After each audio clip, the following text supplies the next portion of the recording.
नमस्कार, मैं हूं हरीश कुमार प्रधान और मैं लाया हूं आपके लिए छत्तीसगढ़ राज्य ओपन स्कूल कक्षा 12वीं के ये वर्ष 2021 में आए हुए प्रश्नों के उत्तर है। तो आप इसे जरूर देखें क्योंकि ये आपकी परीक्षा में आ सकते हैं और इससे आप देख के समझ सकते हैं कि किस किस टाइप के प्रश्न आते हैं। तो आपके एग्जाम के लिए आपको बहुत बहुत शुभकामनाएं। नमस्कार। डियर फ्रेंड्स, आप देख रहे हैं मॉडल सेट 1 का सॉल्यूशन मैथमेटिक्स का। तो चलिए इसको स्टार्ट करते हैं। और आपके सभी विषय के जितने भी सॉल्यूशंस हैं वो पीडीएफ फॉर्म में हर वीडियो में बताया गया है। पासवर्ड, इस वीडियो का भी पासवर्ड आपको ध्यान रखना है ताकि आप इसका पीडीएफ जब डाउनलोड करें तो आप उसको ओपन कर पाएँ। फटाफट देखते हैं बिना टाइम वेस्ट किए हुए, जितना जल्दी हो सके उतना जल्दी। पहला क्वेश्चन है आपका 1 माइनस आईटा प्लस अपॉन में 1 प्लस आईटा का संयुग्मी जो संख्या है वो कितना होता है, आईटा होता है। ठीक है।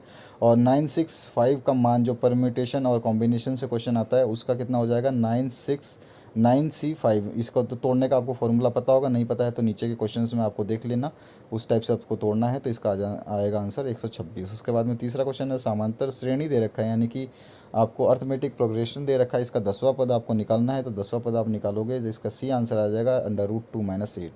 चौथा क्वेश्चन है a⁴ b⁴ और b⁴ अपॉन a⁴ का जो गुणोत्तर माध्य जो निकालना है। तो देखोगे जब दोनों बिल्कुल सेम है और इसके डिनोमिनेटर और जो आपका दूसरा जो है आपका आंसर ये जो सेम है और सेम होने की वजह से इसका जो आंसर आ जाएगा 1 आ जाएगा। ठीक है। तो ये आपका ए ऑप्शन ही इसका करेक्ट होगा। दूसरा जो क्वेश्चन है इसमें, अगर पाँचवें क्वेश्चन की बात करें तो यहाँ पे sin 40 cos 40 और आपका sin 10 और cos 10 दे रखा है। तो इसकी वैल्यू आपको निकालनी है, तो इसकी वैल्यू आ जाएगी 1/2, जो कि डी ऑप्शन आपका करेक्ट है। आगे क्वेश्चन में आपको जो समुच्चय है वो दे रखा है ए और बी का। तो इसमें आपको पूछा गया है कि किसके बराबर होगा, तो इसका आंसर हो जाएगा a' b' के बराबर। उसके बाद में असंयुक्त समुच्चय किसे कहते हैं, जिसमें कोई भी चीज़ कॉमन नहीं होती उसको असंयुक्त समुच्चय कहते हैं। यानी ए में जो चीज़ है वो बी में नहीं होगा और बी में जो चीज़ है वो ए में नहीं होगी। इसका उदाहरण आप दे सकते हैं इस तरह से। आठवां क्वेश्चन है ABCDE और बी दे रखा है BDFG का अंतर A - B निकालना है। तो दोनों में से जो कॉमन टर्म है उसको काट देंगे और जो बचा हुआ उसको लिख देंगे। तो ए पोर्शन में आप जब देखोगे यहाँ से बी काट दोगे, अगर बी इसमें है तो बी काट दो। उसके बाद में डी है इसमें तो डी भी काट दो इसका। उसके बाद में आपके पास बचा क्या है, तो ACE, तो ACE इसका आंसर हो जाएगा। इसके बाद में π/3 रेडियन को आपको अंशों में लिखना है। तो पाई की वैल्यू होती है 180 अपॉन में 3 है, तो 3 से 180 को डिवाइड करोगे तो कितना आ जाएगा, 60 आ जाएगा। ठीक है। तो इसकी वैल्यू कितनी आ जाएगी, D60। इस तरह से आपको सॉल्व करना है। इसी तरह से π/6 बराबर a हो तो tan टू कितना होगा, तो π/6 हो जाएगा 30 डिग्री और इसका वैल्यू कितना आ जाएगी, C√3, तो 10 में आ जाएगा। ठीक है। उसके बाद में कोट a + b का योग और गुणनाज दोनों निकालने हैं। तो दोनों की वैल्यू क्या आती है, कोट a और कोट b -1 अपॉन में cot b plus cot a, ये इसका आंसर होगा। 12वां क्वेश्चन की बात करें, त्रिभुज में ABC में a बराबर 2c और b बराबर 3c है। तो कोस b का आपको वैल्यू निकालनी है। जब सॉल्व करोगे तो इसका आ जाएगा -1। उसके बाद समतली सदिश किसे कहते हैं, जो एक ही तल में सारे के सारे समांतर होते हैं तो उसी को जो है समतली सदिश कहते हैं। जैसे कि आप देख रहे हैं एक ही प्लेन में सारे के सारे समांतर हैं। इसके बाद में 14वां जो क्वेश्चन है इसमें है गोला दे रखा है, उसकी इक्वेशन दे रखी है लंबी सी, इसका केंद्र आपको बताना है। तो केंद्र जो निकलेगा 1 2, -1 निकलेगा। इसी तरह का आपको क्वेश्चन जो नीचे भी दिया जाएगा उसको आपको सॉल्व करके उसके कोऑर्डिनेट्स निकालने हैं। 15वां क्वेश्चन जो है लिमिट दे रखा है x टेंस टू 2 और यहाँ पे एक इक्वेशन दे रखी है, इसकी वैल्यू निकालनी है। जब आप इसकी वैल्यू को पुट करोगे तो आपके पास आ जाएगा आंसर 3। इसके बाद में 16वां क्वेश्चन है sin 3x का अवकलन गुणांक जो कितना होगा, तो -3 cos x 3 हो जाएगा इसका आंसर। इसके बाद में अगर हम बात करें 17वें क्वेश्चन की, तो इंटीग्रेशन है x⁻7 dx का इंटीग्रेशन करना है। तो हमेशा पावर जितनी होती है उससे एक ज़्यादा हो जाता है, अपॉन में उस वही संख्या आ जाती है। तो एक ज़्यादा कितना हो जाएगा, 7 से एक ज़्यादा 8, और यानी कि x की पावर 8/8 आ जाएगा। तो सी ऑप्शन इसका करेक्ट हो जाएगा। इसी के साथ में 18वां जो क्वेश्चन है, प्रथम 7 विषम प्राकृतिक संख्याओं की माध्यिका आपको निकालनी है। तो सबसे पहले विषम संख्याएं लिखनी है। उसके बाद में आप इसका जो आंसर निकालोगे तो देखोगे तो आपको 7 मिल जाएगा। उसके बाद में राम की दौड़ में जीतने की प्रायिकता 0.3 है। तो दौड़ में हारने की प्रायिकता बतानी है, यानी कि टोटल प्रायिकता कितनी होती है 1 में से आपको जीतने की प्रायिकता कितनी दे रखी है, 0.3 को माइनस कर देना है। तो बची हुई हारने की प्रायिकता होगी तो वो कितनी आ जाएगी, 0.7। आप करके देख लेना, माइनस करके देख लेना, 1 में से आ जाएगा। और वक्र जो है x² = y के बिंदु 1 1 हैं, इस पर इसकी प्रवणता कितनी होगी, तो इसकी 2 हो जाएगी। इसके बाद में 21वां क्वेश्चन है, 0 से π/2 इंटीग्रेशन की लिमिट दे रखी है, साइन dx की वैल्यू निकालनी है जो कि वैल्यू हमेशा 1 आती है। ये कॉमन क्वेश्चन है। उसके बाद में आ जाते हैं 22वें क्वेश्चन पे। इसमें आपको एक अवकलन समीकरण है dy/dx equals to sign x की कोटि आपको बतानी है, यानी कि इसका जो ऑर्डर बताना है तो वो कितना आ जाएगा 1। तो ऑप्शन ए इसका करेक्ट हो जाएगा। 23वां क्वेश्चन है, अगर एक प्लस ओमेगा स्क्वायर हो तो ओमेगा स्क्वायर हमें पता होता है कि माइनस ओमेगा होता है, तो इक्वेशन हम पुट करेंगे। इक्वेशन में पुट करने के बाद में जब वैल्यू निकालेंगे तो -8 आ जाएगी। इस तरह से इसको सॉल्व कर देना। इसी का अथवा पार्ट जो है, 14 क्रिकेट खिलाड़ियों में से 11 खिलाड़ियों का चुनाव कितने प्रकार से किया जा सकता है, परमुटेशन कॉम्बिनेशन का क्वेश्चन है, जो मैंने ऊपर बताया था कि कैसे सॉल्व किया जाता है। तो यहाँ पे देख सकते हैं 12 9 है, तो 12 को आप तोड़ेंगे तो 12 फिर 11 और फिर 10 आ जाएगा, और अपन में कितना आ जाएगा, यहाँ पे 3 आ जाएगा, 1 × 2 × 3, और इसका जो आंसर आ जाएगा वो 22 आ जाएगा। 24वें क्वेश्चन की बात करें, दो समांतर संख्याओं का माध्य 6 है और वर्गों का जो योग है 90 दे रखा है, तो आपको जो है संख्याएं निकालनी है। तो सबसे पहले आप संख्याएं निकालने के लिए आपको फॉर्मूला जो है आपको समांतर माध्य का डालना पड़ेगा। a + b दे रखा है आपको 12, और उसके बाद में जो इनके दोनों का माध्य दे रखा है वो 6 दे रखा है। तो इस तरह से इसका वर्गों का योगफल कितना दे रखा है, 90। तो a² + b² कितना है, 90। तो इस तरह से आपके दो समीकरण बन जाएंगे। इन समीकरणों में a का मान रख देंगे, और मान रखने के बाद इसको कंप्लीट जब सॉल्व करोगे तो आपके पास जो दो वैल्यूज़ आएंगी, आप यहाँ पे इक्वेशन को देख सकते हैं, कॉपी में ज़रूर इसको सॉल्व करना। तो लास्ट में जो वैल्यू आएगी, एक संख्या आ जाएगी 3, एक आ जाएगी 9, तो ये संख्याएँ 2 आ जाएंगी आंसर। इसके बाद में अगर हम बात करें अथवा में, तो ये आपके पास एक लंबी चौड़ी इक्वेशन है। इसके n पदों की संख्या निकालनी है, मतलब योग निकालना है, और n की बात जब भी आती है तो आपका आंसर भी n में ही आना चाहिए, तो आपको ध्यान रखना है। तो जब आप इसका समेशन फार्मूला यूज़ करोगे, इस तरह से आप इसको सॉल्व करोगे, ठीक है। आराम से देख लो इस वीडियो को पॉज करके, और इसको जब सॉल्व कर लोगे तो आपके पास में n के फॉर्म में ये उत्तर आ जाएगा, ठीक है। अब आगे बढ़ते हैं नेक्स्ट क्वेश्चन में। तो यहाँ पर कोस की वैल्यू दे रखी है और साइन की वैल्यू दे रखी है, सेम मान दे रखे हैं। इसमें भी कोस π/3 है, इसमें कोस π/4 है, और यहाँ पे साइन π/3 है, और यहाँ साइन π/4 है। इसको हल करना है। तो इसको जब हम हल करेंगे तो इसके बाद सभी की वैल्यू डाल देंगे, वैल्यू निकालने के बाद आ जाएगा ये वाला आंसर। आगे बढ़ते हैं अथवा क्वेश्चन में। तो अथवा क्वेश्चन जो है, इसमें फलन y बराबर दे रखा है आपको 3x² + 2 के प्रांत आपको निकालने हैं। तो जब आपका x की वैल्यू 1 हो, 2 हो, 3 हो, 0 हो, -1 और -2 पे आप जब निकालेंगे, सभी जगह पे x की वैल्यू रखते जाएंगे, तो हमारे पास जो आंसर आएंगे उन्हीं को हम क्रमित कर देंगे और उसको हम लिख देंगे आंसर में, ठीक है। इस तरह से इसका सोल्यूशन हो जाएगा। इसके बाद में अगर हम बात करें साइन 8θ + साइन 3θ के गुणन के रूप में व्यक्त करना है। तो ये थीटा है, तो जब इस तरह की वैल्यू आती है तो हमें पता ही है कि इसको क्या करते हैं, हम एक तरफ प्लस कर देंगे, एक तरफ माइनस कर देंगे, अपॉन में 2 से डिवाइड कर देंगे, ठीक है। जो वैल्यू आ जाएगी वो आ जाएगी ये वाली। तो इसकी वैल्यू क्या आ जाएगी, 2 साइन 110/2, और दूसरा आ जाएगा कोस 50/2। तो ये पूरा का पूरा आंसर हो जाएगा, एक गुणन रूप है। अथवा में यदि ABC में A और B और C तीनों की वैल्यू दे रखी है, तो B की वैल्यू निकालनी है। तो B की वैल्यू निकालने के लिए सबसे पहले ABC की वैल्यू लिख लेनी है, आपको जो दे रखा है। कोण B निकालना है, फॉर्मूला हमें पता होता है कोसाइन का, और कोसाइनिक फार्मूला जो होता है इसको हम प्रूफ भी करेंगे आगे के क्वेश्चंस में, तो उसको प्रूफ भी आपका कभी कभी पूछ लेता है, उसको ध्यान रखना है। तो कोस बी की वैल्यू निकालनी है, सभी की वैल्यूज पुट कर देंगे, और कोस वैल्यू की बी की जो वैल्यू है वो फाइनली आ जाएगी 180 डिग्री, ठीक है। इसके बाद में अगर हम बात करें 27वें क्वेश्चन की, तो इसमें आपके बिंदुएं दे रखी हैं, इन बिंदुओं के बीच की दूरी निकालनी है। 10वीं में आपने पढ़ा था बिंदुओं के बीच की दूरी √x2 - x1 का होल स्क्वायर + y2 - y1 का होल स्क्वायर के रूप में निकाला जाता है। और यहाँ पे x1 x2 और y1 और y2 दे रखा है। x1 ये है और x2 ये है, y1 ये है और y2 ये है 5, ठीक है। तो इस तरह से इन सभी की वैल्यूज़ को रख देंगे इक्वेशन में, और आंसर आ जाएगा √65। अगला क्वेश्चन है, एक सरल रेखा की प्रवणता ज्ञात कीजिए जब x cos θ + y sin θ = p के बराबर है। तो सबसे पहले आपको समीकरण लिखना है y = mx + c, जो कि आइंस्टीन का, अगर फिजिक्स आपने पढ़ी है तो फिजिक्स में आइंस्टीन का इक्वेशन जो है इसी पे वेरी करता है, जिसमें एनर्जी रिलेशनशिप उन्होंने दे रखी है। मास एनर्जी रिलेशनशिप भी इसी तरह से mx + c के रूप में ही है। तो वो वाला फार्मूला यहाँ पे भी यूज़ होता है, आप कह सकते हैं ये वाला फार्मूला वहाँ पे भी यूज़ होता है। तो जब प्रवणता निकालेंगे तो -cot θ आ जाएगी। इसके बाद में अगर हम बात करें नेक्स्ट क्वेश्चन की, तो सदिश दे रखे हैं i + 2j + k और -2i + 5j - 2k के मध्य के कोण को आपको ज्ञात करना है। तो आपको जो है फार्मूला रखना है, फार्मूला रखने के बाद में सॉल्व करना है।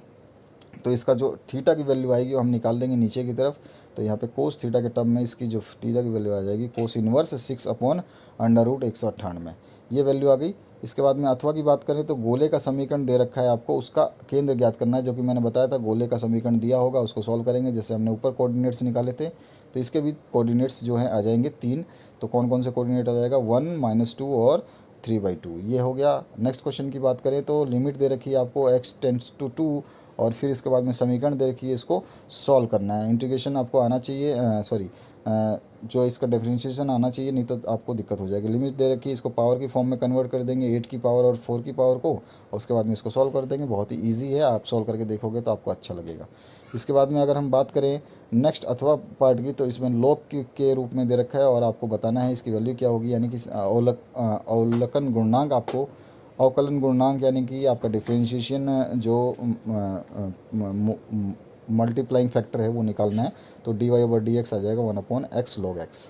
इसके बाद में आपका जो है निम्नलिखित सारणी के लघु विधि द्वारा समांतर माध्य निकालना है। तो सबसे पहले इस सारणी के जो है वर्ग अंतराल को लिख लेना है, और आपके पास में 12 मरता यानी फ्रीक्वेंसी इसी टेबल में ऊपर की तरफ जो क्वेश्चन है इसी में दे रखी है, आप देख सकते हैं। फ्रीक्वेंसी 8, 12, 10, 11, 9 दे रखी है। तो इस तरह से इसकी फ्रीक्वेंसी भी लिख देनी है, ये आ जाएगा। एक्स आप निकाल सकते हैं, एक्स इन दोनों के बीच की वैल्यू होती है, इसके बीच की वैल्यू, फिर इसके बीच की वैल्यू, इसके बीच की, इसके बीच की। बीच मतलब होता है कि इन दोनों को जोड़ो, 0 + 10 कितना हो गया 10 ही रहेगा, 10 के बटे 2 तो 5 आ गया। फिर 10 + 20 कितना हो गया 30, 30 बटे 2 15 आ जाएगा। फिर 30 और 20 कितना हो गया 50, 50 बटे 2 तो कितना आ जाएगा 25। इसी तरह ये 70 आ जाएगा, 70 बटे 2 कितना 35, और ये 90 आ जाएगा, 90 का आधा 45। तो इस तरह से लिखना है। उसके बाद में x - a निकाल देंगे, और इस तरह से आपका f × d भी निकल जाएगा। ठीक है, ये d निकाल देंगे, x - a क्या होता है d होता है, और इन सभी का जो f और d को गुणा कर देंगे तो ये आ जाएगा आपका। और इसके बाद में आपको डायरेक्ट फार्मूला लगाना है, फार्मूला में पुट करना है और आंसर आपके सामने हाजिर हो जाएगा। तो x बार की वैल्यू जो निकालनी थी वो आ जाएगा 25.2। आगे बढ़ते हैं अथवा क्वेश्चन में। अच्छी तरह फेंटी गई ताश की गड्डी में से 2 पत्ते निकाले जाते हैं, दोनों इक्के हैं, उसकी प्रायिकता ज्ञात करनी है। अब आप 12th के एग्जाम में है तो परम्यूटेशन कॉम्बिनेशन से आपके क्वेश्चन आएंगे। सबसे पहले आपको पता है कि 52 गड्डियाँ होती है, उसमें 2 ही ताश के आपके इक्के निकालने हैं, इसलिए इक्वेशन 1 बन जाएगी। और इसके बाद में 4 इक्के में से 2 ही इक्के निकलते हैं, तो 4 इक्के टोटल होते हैं, उसमें से 2 इक्के निकालने हैं। तो इन दोनों की आपको प्रायिकता निकाल देनी है। सबसे टोटल तो ये है और उसमें से ये निकालना है, तो टोटल नीचे आता है हमेशा और जो निकालना है वो ऊपर आता है। जैसे कि आपके एग्ज़ाम में नंबर आते हैं तो नंबर टोटल नंबर नीचे होते हैं और ऊपर जो है आप प्राप्तांक। तो इस तरह से आप निकालोगे तो 1/221 जो है इसका आंसर आ जाएगा। इसके बाद में फिर से मानक विचलन आपको ज्ञात करना है। तो इसी तरह से जैसे मैंने नीचे ऊपर वाले क्वेश्चन को सॉल्व बताया था, तो सबसे पहले वर्ग अंतराल निकालना है, फिर इसके बीच की मध्य दूरी निकालनी है, मध्य मूल्य बोल सकते हैं, दूरी बोल सकते हैं। इन दोनों को जोड़ करके 2 से डिवाइड करेंगे, इन दोनों को जोड़ेंगे तो 2 से डिवाइड करेंगे, इन दोनों को जोड़ेंगे 2 से डिवाइड करेंगे। सभी को ऐसे करेंगे तो 5, 15, 25, 35 और 45 आ जाएगा। एफ आपको दे रखी है 2, 10, 8, 4, 6, तो 2, 10, 8, 4, 6 ये जो आपकी फ्रीक्वेंसी आ जाएगी। फिर उसके बाद में f × x निकाल लेंगे, x आपको दे ही रखा है, f आपके पास है ही, तो f × x आप देख सकते हैं 5 दूनी 10, 15 और गुणा 10 150 होता है, और 25 × 8 200 होता है, फिर 35 × 4 140 होता है, 45 × 6 270 होता है। उसके बाद में d निकाल देंगे तो d होता है आपका x - m। तो x - m जब निकालोगे तो आपके पास ये वैल्यूज़ आ जाएंगी, और d² आप कर लोगे, d की वैल्यू आपने ये निकाली है तो इसका d² करोगे तो सारे माइनस हट जाएंगे, इसका स्क्वायर आ जाएगा। और फिर उसके बाद में f × d² आपने निकाल लिया, f आपके पास ये रहा, तो f × d², f × d², f × d², f × d² करोगे तो ये वाली वैल्यू आ जाएगी। ठीक है, अब ये वैल्यू आ जाएगी। इसके बाद में इसका सभी का सबमिशन हो जाएगा। सबमिशन हो जाएगा तो यहाँ पे समांतर माध्य आ जाएगा, मानक विचलन भी आप निकाल लोगे। इसको पूरा सॉल्व करोगे तो नीचे तक की वैल्यू जो प्रसरण है μ² वो भी आ जाएगा। तो इस तरह से ये उत्तर आ जाएगा आपके पास 152.89। अथवा की पार्ट की बात करें तो यहाँ पर निम्न सारणी के माध्य विचलन आपको निकालना है। माध्य विचलन जो है निकालने का वही तरीका है, इसमें ज़्यादा वो नहीं है, इसमें मोड आ जाता है बस। तो यहाँ पे सबसे पहले आपको वर्ग अंतराल लिख देना है, मध्यमान यानी x निकाल लोगे, फिर x निकाल लोगे, x - m निकाल लोगे, x - m का मोड कर दोगे ताकि ये माइनस वाले जो चिन्ह है ये हट जाएँ, तो उसी को वापस लिखा गया है, बस माइनस हटा दिया गया है। और f को गुणा कर दोगे x - m से, जो ये वैल्यू आई है इसको x, जो ये x की वैल्यू है ना, तो x 24 × 4, फिर 16 × 12, फिर 8 × 20, इस तरह से आप लिख दोगे तो यहाँ पे ये वैल्यू आ जाएगी। ठीक है, इसके बाद में आप जब इसको सॉल्व कर दोगे तो यहाँ पर नीचे की तरफ इसका एडिशन आ जाएगा, टोटल ये एडिशन आ जाएगा, और ये आपका टोटल इसमें डिवाइड कर दोगे तो आपके पास में माध्य विचलन आ जाएगा, जो कि नीचे की तरफ आप देख सकते हैं 8.88। ये आंसर हो गया आपका। इसके बाद में 32वां जो क्वेश्चन है, इसमें आपको समीकरण दे रखी है और इसमें m/n में अनुपात में है, तो सिद्ध करना है कि ये चीज़ होती है। तो सिद्ध वाले का कोई तोड़ नहीं है, सिद्ध तो सिद्ध ही करना होता है। तो सिद्ध करने के लिए आपको पूरा का पूरा याद करना होगा कि कैसे सिद्ध किया जाता है। तो इस तरह से आपको इसको सिद्ध करना है। आप देख सकते हैं सारी वैल्यूज़, कुछ कुछ चीज़ें जो होती हैं हमेशा हमको याद रखनी पड़ती है, ठीक है। तो ये आप देख सकते हैं पूरा का पूरा सोल्यूशन यहाँ पर। वीडियो को कम्प्लीटली पॉज करके आराम से समझ लें एक बार। उसके बाद में आपको PDF तो मैंने बता दिया है, उसको डाउनलोड कर लेना, और इसका पासवर्ड मैं अभी वीडियो में बता दूंगा, उसको ध्यान रखना है। तो यहाँ पर अथवा की बात करें, गणितीय मान में आगमन में सिद्धांत से सिद्ध करो कि ये जो वैल्यू है वो n एक प्राकृतिक संख्या। तो यहाँ पे दायां पक्ष ले लेंगे, यहाँ पे n की एक वैल्यू दिया हुआ कथन सत्य मानेंगे, फिर n की दूसरी वैल्यू के लिए अगर m मानते हैं तो उसके लिए भी सत्य मानेंगे, और उनको जोड़ने पर, और वो सब जो फालतू की थोड़ी सी स्टेप्स हैं उनको तो लिखना ही पड़ेगा। तो लास्ट में जो वैल्यू आ जाएगी वो इस तरह से आ जाएगी। तो दिया हुआ कथन n=m+1 के लिए सत्य है, यही हमें बताना था, ठीक है। तो ये इसका आंसर हो गया। आगे बढ़ते हैं 33वें क्वेश्चन के लिए। सिद्ध करना है आपको ये वाला जो वेक्टर फॉर्म दे रखा है i, j और k की जगह, इसको आपको सिद्ध करना है कि ये बराबर होता है a + b + c का होल क्यूब के बराबर, ये वाली चीज़। तो इसका हम ले लेंगे इसको LHS को, और LHS को लेने के बाद में इसको सॉल्व करेंगे। सॉल्व बहुत ही आसान तरीके से होता है, ये आपको पता है। अगर आपने प्रैक्टिस नहीं की है तो आपसे सॉल्व नहीं होगा, तो ध्यान रखना, आपको प्रैक्टिस ज़रूर करना है। तो इस तरह से ये सॉल्व हो जाएगा, और यहाँ पर फाइनली हम सिद्ध कर देंगे कि ये इसके बराबर होता है, ठीक है।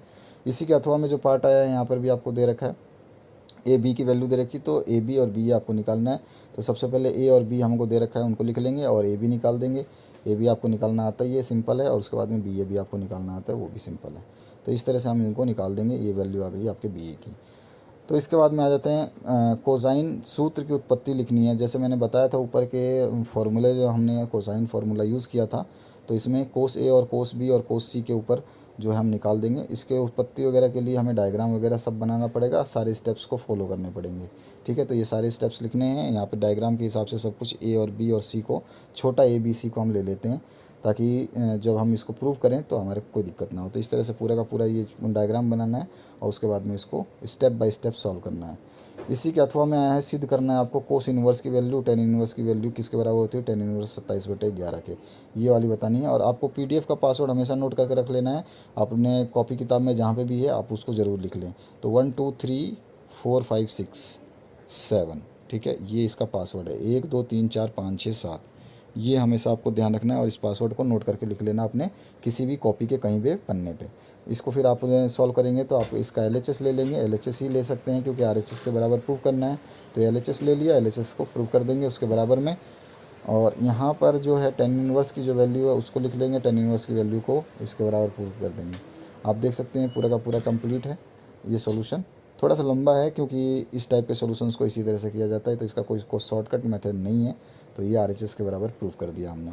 आगे बढ़ते हैं। यदि रेखाएं 7x - 5y बराबर 12 है और 5x + py बराबर 4 है, तो इसमें p की वैल्यू हम जब निकालेंगे, दोनों इक्वेशन को लेंगे, इक्वेशन समीकरण को रखेंगे, और उसके बाद में जब इसको सॉल्व करेंगे प्रवणता से, तो जब सॉल्व करेंगे तो p की वैल्यू आ जाएगी, और p की वैल्यू जो हम निकालेंगे लास्ट में, तो p की वैल्यू जो फाइनल आएगी 7 आ जाएगी, ये रहेगी 7, ठीक है। इसका अथवा में जो पार्ट है, दीर्घ वृत्त जो है 4x² + 9y² = 1 है, तो इसके नाभि और उप केंद्रता के निर्देशांक यानी कोऑर्डिनेट्स बताने हैं।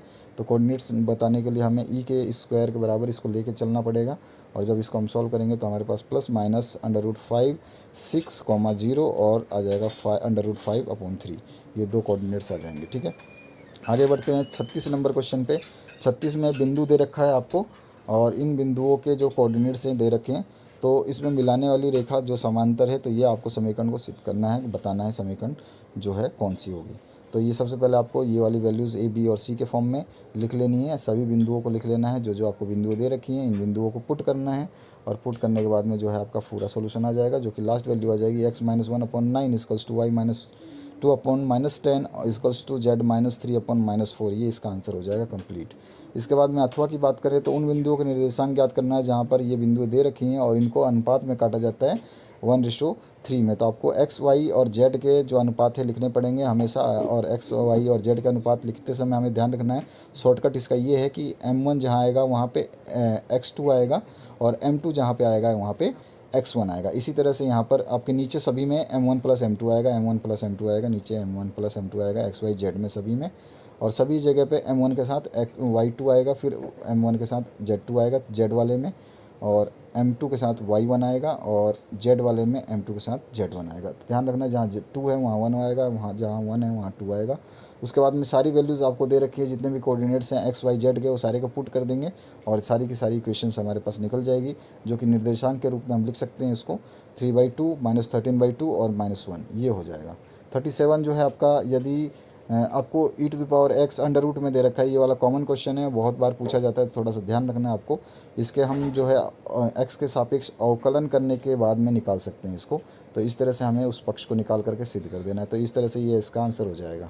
ठीक है, अब आगे बढ़ते हैं नेक्स्ट क्वेश्चन की तरफ। 38 नंबर जो क्वेश्चन है, इसमें इंटीग्रेशन 0 to पाई दे रखा है और x/1 प्लस साइन x का dx का मान आपको निकालना है। इंटीग्रेशन के रूप में आप इसको पहले इंटीग्रेशन करेंगे और फॉर्मूला आपको ये हमेशा याद रखना है। हमें अगर ये फॉर्मूला याद नहीं रहेगा, इस टाइप के क्वेश्चन सॉल्व नहीं होंगे। तो आपको इस तरह का क्वेश्चन जब भी सॉल्व करना है तो फॉर्मूला ये ज़रूर पुट करेंगे। इस तरह से आपको सॉल्यूशन पूरा का पूरा कंप्लीट करना है। आप वीडियो को पॉज करके इस सॉल्यूशन को कंप्लीट देख लीजिए। इसके अथवा क्वेश्चन का जो पार्ट है उसको देख लेते हैं। तो अवकलन समीकरण d2y/dx² cos x minus sine x को हल करना है। तो ये भी आपका जो है अवकलन समीकरण है, तो इसको डिफ्रेंशिएट करना है d2y/dx को। तो डिफ्रेंशिएशन हम जानते हैं, उसके बाद में हम इसको इंटीग्रेशन कर देंगे। इंटीग्रेशन करने पर हमारा dy/dx जो है sine x plus cos x और c जो कांस्टेंट है उसको ले लेंगे। इसके बाद में समीकरण को एक को पुनः x के सापेक्ष समाकलन कर देंगे, ताकि समाकलन करने के बाद में जो फाइनल वैल्यू हमें निकालनी थी अभिष्ट हल, वो निकालना था। तो minus cos x plus sign x plus c1x, क्योंकि जब ऊपर वाला कांस्टेंट निकाला था इसके साथ भी x आ जाएगा और c2 जो टर्म वो जुड़ जाएगी, क्योंकि हम दोबारा कर रहे हैं इसका समाकलन, तो इसलिए ऐड हो जाता है। तो ये है पूरा का पूरा सॉल्यूशन। वीडियो में पासवर्ड मैंने बता दिया है आपको। इस पूरे PDF को आप डाउनलोड कर सकते हैं और आपके जितने भी सॉल्यूशन हैं वो इसी वीडियो के डिस्क्रिप्शन बॉक्स में जो 12th क्लास की प्लेलिस्ट है उसमें डाल दी गई है। और कोई सॉल्यूशन अगर आपको नहीं मिलता तो आने वाले 1 से 2 दिनों में वो कंप्लीट डाल दिया जाएगा। बने रहिए इस चैनल पर। मोर अपडेट्स के लिए ध्यान रखना आपको चैनल का।